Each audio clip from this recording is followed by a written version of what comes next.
किसी ताकतवर इंसान के साथ लड़ने के लिए हमें उससे भी ज्यादा ताकत पानी होगी, तभी हम उससे लड़ सकते हैं। वैसे ही हमें यहाँ पर ये पॉजिटिव आयंस का जो अट्रैक्शन फोर्स है उसके साथ लड़ना है और इलेक्ट्रॉन्स को बाहर निकालना है। ठीक है। हेलो स्टूडेंट्स, कैसे हो आप सब? होप सभी अच्छे ही होंगे। तो मैं आज आपके लिए लेकर आ गई हूँ स्टैंडर्ड 12 फिजिक्स एनसीईआरटी का चैप्टर नंबर 11। तो इस वीडियो से हम चैप्टर नंबर 11 स्टार्ट करने जा रहे हैं। चैप्टर का नाम है dual nature of radiation and matter. तो इस चैप्टर का स्टार्टिंग हम करने जा रहे हैं इस वीडियो से, और इस वीडियो में हम बात करने वाले दो टॉपिक, मेन हमारे दो टॉपिक है।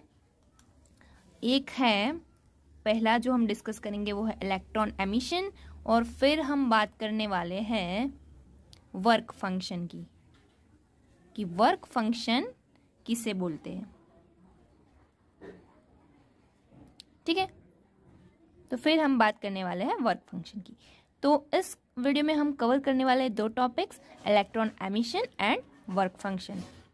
तो सबसे पहले हम समझ लेंगे कि इलेक्ट्रॉन एमिशन क्या है, और उसके बाद हम समझ सकते हैं कि वर्क फंक्शन क्या है। तो चलिए वीडियो को शुरू करते हैं। पहले एक ज़रूरी बात, अगर आपने अभी तक ये चैनल को सब्सक्राइब नहीं किया है तो जल्दी से जल्दी सब्सक्राइब कर दीजिए, और अगर आपको ये वीडियो पसंद आती है तो वीडियो को लाइक कर दीजिए और अपने फ्रेंड्स के साथ शेयर कीजिए। तो चलिए वीडियो को आगे बढ़ाते हैं। तो इलेक्ट्रॉन एमिशन क्या है? पहला सवाल, इलेक्ट्रॉन एमिशन क्या है? अगर आपको पता हो तो आपको इतना तो पता ही है कि मेटल जो है उसमें फ्री इलेक्ट्रॉन्स होते हैं। मेटल जो है उसमें फ्री इलेक्ट्रॉन्स होते हैं, जैसे मैंने इसमें डायग्राम में दिखाया है कि ये एक मेटल है और इसमें इलेक्ट्रॉन्स फ्री घूम रहे हैं। ठीक है, और इस फ्री इलेक्ट्रॉन्स की वजह से मेटल जो है उसमें इलेक्ट्रॉन्स अच्छी से फ्लो होता है, और इलेक्ट्रॉन्स का फ्लो होना मतलब करंट उसमें जा रही है, हम ऐसा बोल सकते हैं। तो करंट प्रोड्यूस होती है मेटल में due to flow of electrons, और इजीली मेटल में इलेक्ट्रॉन्स फ्लो होते हैं। तो ये बात हुई फ्री इलेक्ट्रॉन्स की। लेकिन ये फ्री इलेक्ट्रॉन्स इतने भी फ्री नहीं है कि वो मेटल से बाहर आ सके। ये मेटल के अंदर वाले जो फ्री इलेक्ट्रॉन्स है वो कभी भी मेटल के बाहर नहीं आते, वो मेटल के अंदर ही होते हैं। ठीक है, तो ये इलेक्ट्रॉन्स जब ये मेटल सरफेस को छोड़ के बाहर आएगा तब हम बोलेंगे कि मेटल से इलेक्ट्रॉन का एमिशन हुआ है। ठीक है, और दूसरी लैंग्वेज में हम ऐसा भी बोल सकते हैं कि इलेक्ट्रॉन मेटल की सरफेस को एस्केप करके बाहर निकल गया है। ठीक है, तो मेटल सरफेस को छोड़कर अगर इलेक्ट्रॉन बाहर आता है तो इसे हम इलेक्ट्रॉन एमिशन बोल रहे हैं, कि इलेक्ट्रॉन मेटल से बाहर एमिट हो रहा है। तो ये बात है इलेक्ट्रॉन एमिशन की। लेकिन ऐसा कब होगा? ठीक है, तो चलिए पहले मैं बात कर लेती हूँ। We know that metals have free electrons, जैसे मैंने पहले बोला, and due to this flow of electrons, और we can say conduction of electrons and current produces. तो फ्री इलेक्ट्रॉन्स की वजह से इलेक्ट्रॉन्स फ्लो करेंगे और कंडक्शन होगा इलेक्ट्रॉन्स का, और उसको हम करंट बोलते हैं, उसकी वजह से करंट प्रोड्यूस हो रहा है। लेकिन ये फ्री इलेक्ट्रॉन्स कभी भी नॉर्मली एस्केप नहीं करेंगी ये सरफेस के बाहर पर। ठीक है, तो कब करेंगे? क्वेश्चन ये है कि ये इलेक्ट्रॉन्स बाहर कब आएंगे, तभी तो इलेक्ट्रॉन एमिशन हो पाएगा। ठीक है, तो बाहर कैसे आएंगे ये सब हम इस वीडियो में देखने वाले हैं। Now this free electrons remains inside the metallic surface. अभी सबसे बड़ा क्वेश्चन ये है कि ये जो इलेक्ट्रॉन्स है वो अंदर ही अंदर क्यों रहते, बाहर क्यों नहीं निकल पाते? तो इसकी सबसे बड़ी वजह ये है कि ये जो इलेक्ट्रॉन्स जो है वो मेटल सरफेस के अंदर बंधे हुए हैं। किससे बंधे हुए हैं? तो अट्रैक्टिव फोर्सेस है। किसका? पॉजिटिव आयंस का। अभी ये मेटल के अंदर इलेक्ट्रॉन्स है, इसका मतलब यह भी है कि पॉजिटिव आयंस बनेगी मेटल की। फॉर एग्जाम्पल, अगर ये मेटल है आयन मेटल है, आयन यानी Fe, तो Fe2+ ऐसी आयन बनेगी ना, पॉजिटिव आयन मेटल की। तो ये मेटल के अंदर एक तरफ पॉजिटिव आयंस होंगे, Fe2+, ऐसी कई पॉजिटिव आयंस होगी और ऐसे फ्री इलेक्ट्रॉन्स भी होंगे, ठीक है। तो ये जो पॉजिटिव आयंस जो है मेटल के अंदर, ये इलेक्ट्रॉन्स को जकड़ के रखती है अपने अट्रैक्टिव फोर्स में। ये पॉजिटिव आयंस की वजह से कूलम्बिक फोर्स जो होगा वो आप पढ़ चुके हैं, कूलम्बिक फोर्स चैप्टर 1 में। तो उस फोर्स की वजह से ये इलेक्ट्रॉन्स है वो जल्दी बाहर जाना भी चाहे लेकिन निकल नहीं पाते सरफेस को छोड़कर। सो ये मेन रीजन है कि ये बाहर नॉर्मली क्यों नहीं निकलते। सरफेस के अंदर रहेंगे, फ्री तो है लेकिन वो एक बाउंड्री में बंधे हुए हैं, सरफेस के अंदर बंधे हुए हैं, ये सरफेस को छोड़कर बाहर नहीं निकल सकते। तो ये बात है। और ये क्यों है कि कूलम्बिक फोर्स है ड्यू टू पॉजिटिव आयंस। आई बात समझ में? तो ये बात है। तो अगर हमें इलेक्ट्रॉन्स को एमिट कराना है, सरफेस के बाहर लेकर आना है, तो इलेक्ट्रॉन्स कैसे आ पाएंगे, ये है सबसे बड़ा सवाल। अगर या फिर इलेक्ट्रॉन्स को बाहर लाना है हमें, तो मेटल से बाहर लाना है इस फ्री इलेक्ट्रॉन्स को, तो क्या करना होगा? This is the main question comes here. तो चलिए अब हम देखेंगे कि क्या होने वाला है, बाहर कैसे आएंगे, ठीक है। नाउ टू टेक आउट, अभी हमें बाहर कैसे लाना है वो समझने के लिए हमें उसका रीजन मिल गया है कि ये बाहर क्यों नहीं आते। तो इस जो रीजन है पॉजिटिव आयंस का अट्रैक्शन फोर्स, उसको हम कैसे कम कर सकते हैं और एल्स उसको हम ओवरकम कैसे कर सकते हैं, ठीक है। तो अगर हम एक एग्जांपल से समझे कि अगर कोई ताकतवर इंसान है, उसके साथ हमें लड़ना है, तो उससे भी ज्यादा ताकत पानी होगी। किसी ताकतवर इंसान के साथ लड़ने के लिए हमें उससे भी ज्यादा ताकत पानी होगी, तभी हम उससे लड़ सकते हैं। वैसे ही हमें यहाँ पर ये पॉजिटिव आयंस का जो अट्रैक्शन फोर्स है उसके साथ लड़ना है और इलेक्ट्रॉन्स को बाहर निकालना है, ठीक है। तो ये पॉजिटिव आयंस का जो अट्रैक्शन फोर्स है उससे लड़ेगा कौन? तो हम एक काम करते हैं कि ये जो मेटल सरफेस है उसको इतनी एनर्जी दे कि ये इलेक्ट्रॉन्स को इतनी अच्छी एनर्जी मिल जाए कि वो अभी ये पॉजिटिव आयंस का जो फोर्स है उससे बचकर बाहर भाग सकता है। इलेक्ट्रॉन तो बाहर जाना चाहता है लेकिन उसके पास उतनी एनर्जी नहीं है कि ये सरफेस को छोड़कर बाहर निकल सके, क्योंकि ये अट्रैक्शन फोर्स उसको खींच रहा है। लेकिन अगर हम ये इलेक्ट्रॉन्स को इतनी एनर्जी दे दे कि ये फोर्स, भले ही ये फोर्स खींचे, फिर भी ये इलेक्ट्रॉन उस एनर्जी ज्यादा मिलती है उसकी वजह से बाहर निकल सकता है।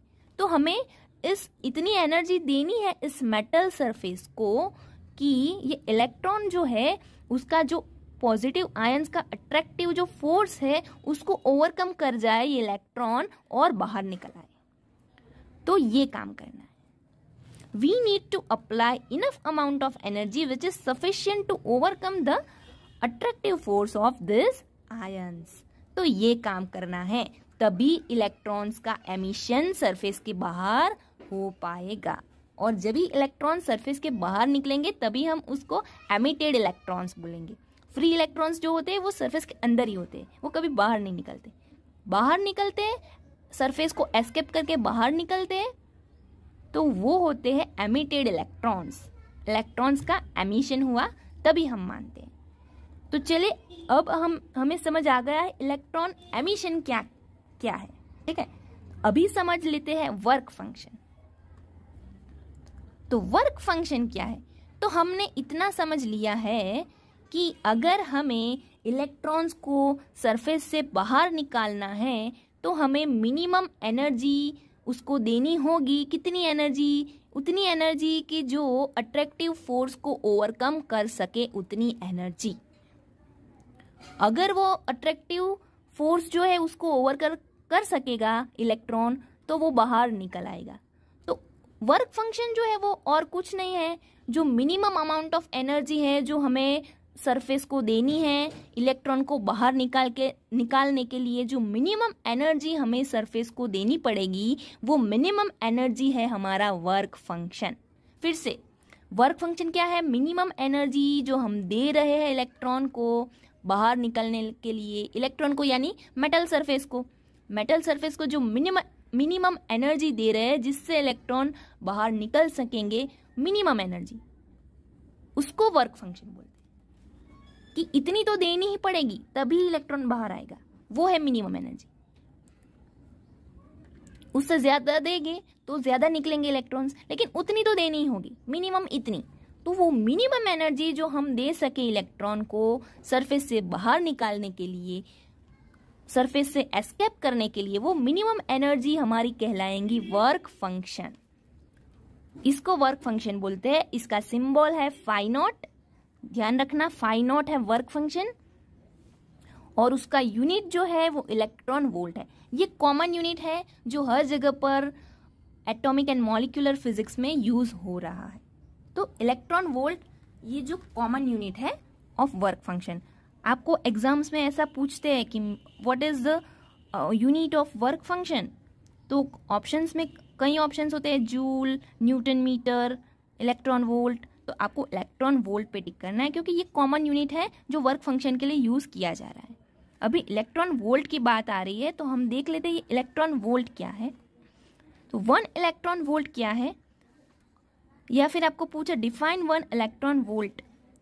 तो 1 इलेक्ट्रॉन वोल्ट क्या है कि अभी फाई जो है उसे हम इलेक्ट्रॉन वोल्ट में मेजर कर रहे हैं। तो ये 1 इलेक्ट्रॉन वोल्ट का रिलेशन इसके साथ ही है कि 1 इलेक्ट्रॉन वोल्ट वो एनर्जी है जो एनर्जी गेन कर रहा है electron when it has been accelerated by a potential difference of 1 volt। जब ही वो इलेक्ट्रॉन 1 वोल्ट के पोटेंशियल डिफरेंस के साथ एक्सेलरेट करेगा और तब जो एनर्जी गेन करेगा वो एनर्जी जो है वो है 1 इलेक्ट्रॉन वोल्ट।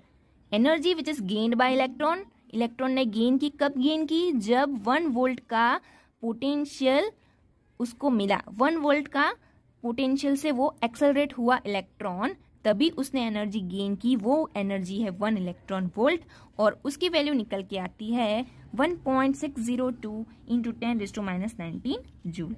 तो ये आपको याद रखना है, आपको ऐसा 2 मार्क्स में पूछा जा सकता है। 2 मार्क्स या फिर MCQs में इसको ही ब्लैंक्स बनाकर आपको पूछ सकते हैं। नाउ ये वर्क फंक्शन जो है वो हमने समझ लिया, उसका सिंबल समझ लिया, यूनिट समझ लिया। अभी समझते हैं ये वर्क फंक्शन कौन कौन से क्वांटिटीज पे डिपेंड करेगा। तो ये वर्क फंक्शन जो है वो मेटल की प्रॉपर्टीज पे डिपेंड करेगा, नेचर ऑफ सरफेस डिपेंड करेगा, ठीक है, प्रॉपर्टीज ऑफ मेटल पे डिपेंड करेगा और नेचर ऑफ सरफेस पे डिपेंड करेगा। तो अलग अलग मेटल के लिए वर्क फंक्शन अलग अलग हो सकते हैं, यानी कि अलग अलग मेटालिक सरफेस से इलेक्ट्रॉन को बाहर लाना है तो जो एनर्जी हम फॉर एग्जांपल आयन में दे रहे हैं शायद उतनी एनर्जी हमें सिल्वर में ना देनी पड़े। मैं तो जस्ट एग्जांपल दे रही हूँ, ठीक है। अभी मैंने वर्क फंक्शन की वैल्यूज आपको नहीं बताई है कि इसकी इतनी है इसकी इतनी है, लेकिन मैं जस्ट आपको एग्जाम्पल दे रही हूँ कि कोई भी 2 मेटल हो, ऐसा जरूरी नहीं है कि जितनी एनर्जी आप एक मेटल की सरफेस पे दे रहे हैं उतनी एनर्जी दूसरी मेटल सरफेस पे लगेगी, शायद उससे कम या उससे ज्यादा एनर्जी लग सकती है इलेक्ट्रॉन्स को बाहर निकालने के लिए। तो ये किस पे डिपेंड करता है? मेटल की प्रॉपर्टीज पे कि ये मेटल से इलेक्ट्रॉन जल्दी निकल आएगा या थोड़ी देर बाद निकल आएगा, यानी कि उसको एनर्जी ज्यादा चाहिए या कम चाहिए। और उस सरफेस का नेचर, वो सरफेस कैसी है उस पर भी डिपेंड करेगा। और तीसरा भी है कि ये जो है वो सरफेस इम्प्योरिटीज पे भी डिपेंड करेगा। वो नेचर ऑफ सरफेस में आ ही जाता है, लेकिन आप सेपरेट भी लिख सकते हो, सरफेस इम्प्योरिटीज। तो सरफेस इम्प्योरिटीज कितनी है उससे ये बहुत सेंसिटिव है, ठीक है। अभी वर्क फंक्शन की अभी तक की हाईएस्ट वैल्यू निकल के आ रही है प्लेटिनम की, जो है 5.65, यानी कि प्लेटिनम से अगर हमें इलेक्ट्रॉन्स को बाहर निकालना है तो ज्यादा एनर्जी देनी पड़ेगी तब भी बाहर निकलेगा, और वो एनर्जी है 5.65 इलेक्ट्रॉन वोल्ट। और lowest value of this work function is taken out for caesium. Caesium metal surface है उसमें से अगर इलेक्ट्रॉन को बाहर निकालना है तो लोएस्ट एनर्जी है 2.14 इलेक्ट्रॉन वोल्ट देनी पड़ेगी। और ये वैल्यूज जो है वो अप्रोक्सीमेट है। आपको पता है कि वर्क फंक्शन डिपेंड करता है नेचर ऑफ सरफेस और मेटल की प्रॉपर्टीज पे, यानी कि सरफेस इम्प्योरिटीज पे भी वो सेंसिटिव है।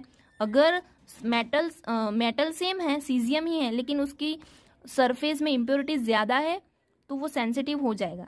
सो इम्प्योरिटीज पे भी सेंसिटिव है। तो अगर इम्प्योरिटीज थोड़ी ज़्यादा कम बहुत है तो ये वैल्यूज चेंज हो सकती है। तो ये फिक्स्ड नहीं है, ये अप्रोक्सीमेट वैल्यूज है। ठीक है। Now the question is how we can apply this minimum amount of energy so that electrons are taken out and emitted from the surface। ये सबसे बड़ा क्वेश्चन बनता है कि हमने ये तो जान लिया कि इलेक्ट्रॉन को बाहर निकालना है तो कैसे निकालना है, कि उसको कुछ एनर्जी देनी होगी, मिनिमम अमाउंट ऑफ एनर्जी, ताकि जो अट्रैक्टिव फोर्स है आयंस का उसको हम ओवरकम कर सके, तभी इलेक्ट्रॉन बाहर आ सकेगा। लेकिन ये मिनिमम अमाउंट ऑफ एनर्जी जो है वो हमें कैसे देनी है, हम कैसे ये एनर्जी दे सकेंगे किसी मेटल सरफेस को? तो उसके 3 तरीके हैं और ये मेथड्स हम देखने वाले हैं नेक्स्ट लेक्चर में। और इस चैप्टर में हमें वो 3 मेथड है, तीनों 3 नहीं पढ़नी है। उस 3 मेथड में से कोई एक मेथड जो है जिसका नाम है फोटो इलेक्ट्रिक इफेक्ट, ये हमें अभी पढ़ना है इस चैप्टर में, और इसकी हम बात करेंगे हमारे नेक्स्ट लेक्चर में। ठीक है, तो मिलती हूँ मैं मेरी नेक्स्ट वीडियो में। तब तक के लिए गुड बाय, टेक केयर और सब्सक्राइब टू माय चैनल।